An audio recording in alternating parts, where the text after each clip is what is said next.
Ang sales parang laro. Habang mas madalas mong nilalaro, mas gumagaling ka. Pero karamihan ng tao, mabilis sumuko. Isang no pa lang, ayaw na. Ang hindi nila alam, sales is a skill you can master. Hindi mo kailangan ipanganak na magaling. Kailangan mo lang mag-practice araw-araw. The more you talk to people, the more you present, the more you fail, the faster you grow. Every no brings you closer to your yes.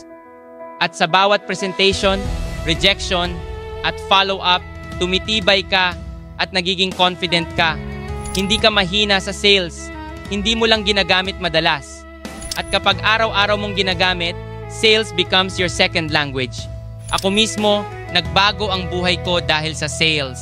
Natutunan kong hindi lang ito tungkol sa pera, kundi tungkol sa discipline, mastery, at consistency. Dahil ang totoong winner sa sales, yung hindi tumitigil maglaro,